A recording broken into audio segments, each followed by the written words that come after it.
वक्त बांग्लादेश जिस मुहाने पर खड़ा है, जिस अस्थिरता की तरफ लगातार बढ़ता हुआ दिख रहा है, उसकी बर्बादी में एक सबसे ताकतवर पश्चिमी देश का नाम सामने आ रहा है। लेकिन इस बर्बादी की स्क्रिप्ट में पाकिस्तान का नाम भी खुलकर सामने आ रहा है और यह दावा सच्चाई के बेहद करीब है। क्यों? इस रिपोर्ट में देखिए।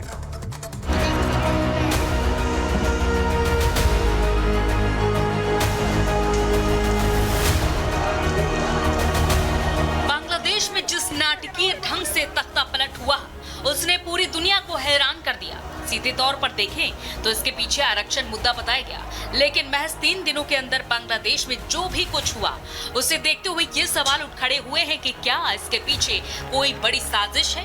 क्योंकि रिपोर्ट्स की माने तो आरक्षण तो महज एक मुद्दा था। सच्चाई यह है कि इस मुद्दे को बड़ी आंदोलन का रूप देकर पूरी तैयारी के साथ बांग्लादेश को अस्थिर करने की बड़ी साजिश रची गई, जिसमें सबसे बड़ा प्लेयर बनकर सामने आया पाकिस्तान।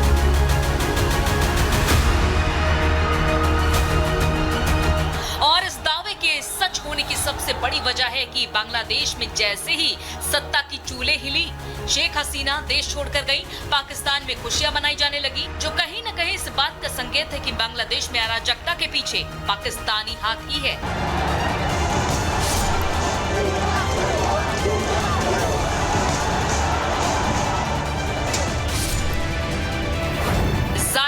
बांग्लादेश अस्थिर रहेगा तो इसका सीधा असर भारत पर भी होगा और पाकिस्तान के लिए इससे बड़ी खुशी की बात क्या हो सकती है। लेकिन बांग्लादेश में शेख हसीना का तख्ता पलट होने से अमेरिका भी खुश नजर आ रहा है, क्योंकि हसीना सरकार पहले ही आरोप लगा चुकी है कि अमेरिका देश में अपना एक मिलिट्री बेस चाहता है, जिस पर हसीना सरकार की तरफ से इनकार किए जाने के बाद अमेरिका ने नाखुशी जताई और फिर बाद में अमेरिका ने इसी साल हुए बांग्लादेश चुनाव को लेकर भी सवाल खड़े किए थे। ऐसे में बांग्लादेश में हुए उस बड़े सियासी उलटफेर को लेकर अब अमेरिका को लेकर भी शक गहराता जा रहा है और इस दावे को इसलिए भी बल मिल रहा है क्योंकि अमेरिका ऐसा पहले पाकिस्तान के साथ भी कर चुका है। इमरान खान को सत्ता से हटाकर शहबाज शरीफ को लाने के पीछे अमेरिका का ही हाथ बताया जाता है। यूनाइटेड स्टेट्स का इंटरेस्ट सेंट मार्टिन आइलैंड में था। वो वहाँ पे मिलिट्री बेस अपना बनाना चाह रहे थे और वहाँ पे अगर ये बेस बन जाएगा तो वो चाइना के ऊपर कंट्रोल कर सकेंगे, जिसको शेख हसीना ने मना कर दिया। कुल मिलाकर बांग्लादेश में हुए सियासी उलटफेर को लेकर पाकिस्तान और पश्चिमी देश दोनों ही टारगेट पर हैं। लेकिन सवाल है कि अब जबकि ये साजिश परवान चढ़ चुकी है तो अब इससे होने वाले नुकसान की भरपाई कैसे होगी, ये बांग्लादेश के लोगों को खुद सोचना होगा। Bureau report, Republic Bharat.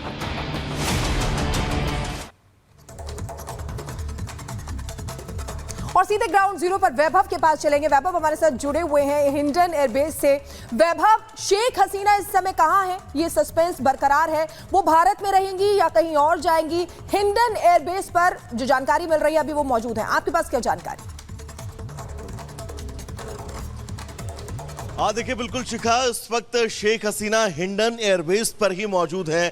उनका अगला कदम क्या कुछ होगा, क्योंकि बीच में खबरें कुछ ऐसी आई थी कि 48 घंटे के अंदर ये तय हो जाएगा शेख हसीना भारत में ही रहेंगे या फिर भारत से बाहर किसी और देश में वो शरण लेती हुए नजर आएंगी, क्योंकि फिलहाल उनका बांग्लादेश वापस लौटना बहुत ज़्यादा मुश्किल है और यही वजह है कि शेख हसीना को लेकर तमाम तरह की स्थितियाँ हैं और इन स्थितियों को स्पष्ट होने में वक्त लगेगा। इसके ठीक पहले कल एस जयशंकर ने इस बात का जिक्र भी किया गया था कि जब शेख हसीना से भारत के डेलीगेट्स ने मुलाकात की तो शेख हसीना जो है वो डरी हुई थी, सहमी हुई थी, बहुत ज्यादा वो कुछ बोली नहीं, लेकिन भारत में शरण लेने को लेकर भी उन्होंने कुछ भी स्पष्टीकरण जो है वो नहीं किया है। तो अब ऐसे में अभी इस बात को लेकर स्थितियां क्लियर नहीं है, लेकिन वो गाजियाबाद के हिंडन जो यहाँ पर वायुसेना का स्पॉट है उसी जगह पर मौजूद है। अब उनका अगले कदम को लेकर सबका इंतजार है, लेकिन दूसरी तरफ बांग्लादेश के हालातों में अभी भी अस्थिरता जो है वो बनी हुई है।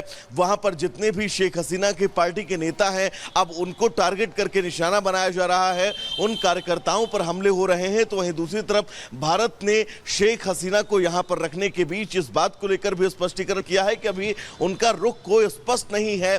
जब तक उनका रुख स्पष्ट नहीं होता है भारत में बतौर शरणार्थी के तौर पर, तब तक के भारत सरकार इसको लेकर कुछ भी कहते हुए स्पष्ट स्पष्ट नजर नहीं आएगी। लेकिन ये तय है, शेख हसीना अगले 48 घंटे के अंदर शायद ये तय हो जाए कि आगे उनकी स्थितियां क्या कुछ होंगी, वो आगे क्या कुछ फैसला लेंगी। लेकिन भारत से बीते 10 सालों में शेख हसीना की जो नजदीकियां बढ़ी हैं, यही वजह है कि शेख हसीना ने सबसे यहाँ पर सेफ पैसेज दिया हुआ है। और शुक्रिया वैभव, हम आपके पास लौटेंगे। फिलहाल जानकारी के लिए बहुत बहुत शुक्रिया, क्योंकि इस बीच एक और बड़ी खबर आ रही है। और बड़ी खबर ये कि बांग्लादेश के हिंदू घरों में आगजनी को अंजाम दिया गया है। प्रदर्शनकारियों ने हिंदू घरों में आग लगा दी है। ये बड़ी खबर आपको बांग्लादेश के चटगांव से बता रहे हैं, जहां पर हिंदू घरों में आगजनी को अंजाम दिया गया है। बवाल देखिए आप किस कदर हो रहा है कि वहां पर घरों में घुसकर लोगों से उनका धर्म पूछा जा रहा है और हिंदू होने पर उनको टारगेट किया जा रहा है। तो ये तस्वीर हम आपको चटगांव की दिखा रहे हैं, जहां पर जबरदस्त तरीके से हिंसा हो रही है, हिंदुओं को टारगेट किया जा रहा है। घरों में घुसकर भीड़ हिंदू परिवारों को निशाना बना रही है, लूटपाट को अंजाम दिया जा रहा है, उनके घरों को आग के हवाले किया जा रहा है। और ये तस्वीरें हम आपको दिखा रहे हैं। कई ऐसे शहर हैं, तकरीबन आप समझिए 20 से ज्यादा ऐसे शहर हैं जहां पर हिंदू घरों को टारगेट किया जा रहा है, हिंदुओं को टारगेट किया जा रहा है। इस सब के बीच जो हिंदू परिवार हैं, उनकी सुरक्षा को लेकर एक बड़ा सवाल बना हुआ है। लेकिन जो तस्वीर हम आपको दिखा रहे हैं, आप देखिए, कोटा से शुरू हुआ था ये बवाल, पहले तख्ता पलट और अब हिंदुओं पर अत्याचार पर उतर आया है। तो देखिए किस तरीके से हिंदुओं को टारगेट पर लिया जा रहा है। बांग्लादेश में हिंदुओं पर जो ज्यादती हो रही है, उसकी तस्वीरों ने पूरे देश में चिंता की लहर दौड़ा दी है। लेकिन जिन तस्वीरों ने पूरी दुनिया के सामने बांग्लादेश का सर शर्म से झुका दिया है, वो अब आप देखेंगे। देखिए आंदोलन के नाम पर कैसे विदेशी ताकतों ने देश के भविष्य को उठाईगीर बना दिया है। एक रिपोर्ट आपको दिखाते हैं।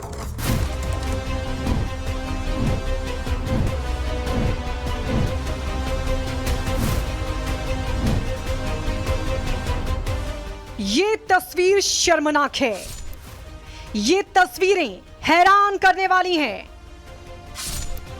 ये तस्वीर उस बांग्लादेश की है जिसकी तरक्की देखकर पाकिस्तान जैसे मुल्क जला करते थे और जिसकी तरक्की ने चीन से लेकर अमेरिका तक का ध्यान अपनी तरफ खींच लिया था।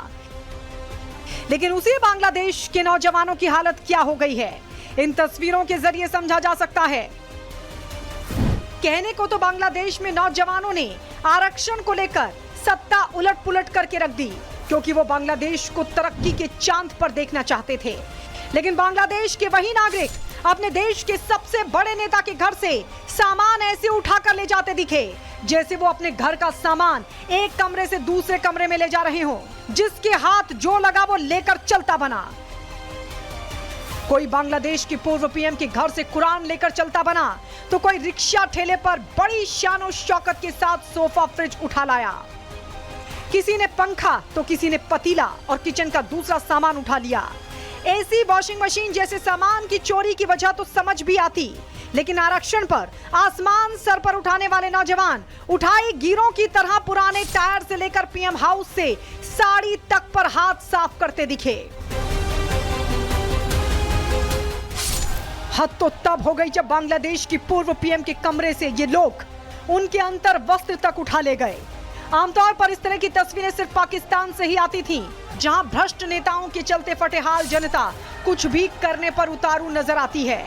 लेकिन बांग्लादेश से ऐसी तस्वीरें आना वाकई दुनिया के लिए भी नई बात थी। हालांकि अब जबकि पूरी साजिश से पर्दा उठ चुका है, बांग्लादेश के संकट में पाकिस्तान की नापाक हरकतों पर लगभग मोहर लग चुकी है। तो अब लोग इस बात को लेकर राहत महसूस कर रहे हैं कि अच्छा हुआ बांग्लादेश की पूर्व पीएम यहां से निकल गईं, वरना ये लोग उनकी भी जान ले सकते थे। एक महिला होने के तौर पर हिमाचल प्रदेश के मंडी से बीजेपी सांसद भी ये तस्वीरें देखकर हैरान रह गईं और उन्होंने अपनी चिंता जाहिर की। हमारे भारतवर्ष के सिवा अगर आप देख लीजिए, हर कोई देश विश्व में ऐसा है जो ग्रसित है, चाहे वो रशिया, यूक्रेन हो, अमेरिका में यहाँ तक कि प्रेसिडेंट पे दिन दहाड़े गोलियां चल रही हैं। इस तरह की जो है, इस तरह का वायलेंस जो है, आपने देखा शेख हसीना जी को और उनके कपड़ों को कैसे उछाला जा रहा है। अगर वो वहां पे रहती तो उनके शरीर के टुकड़े ऐसे हवा में उछाले जाते।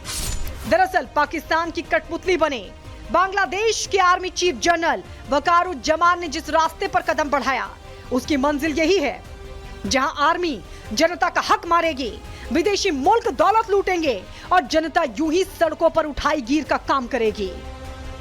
Bureau report,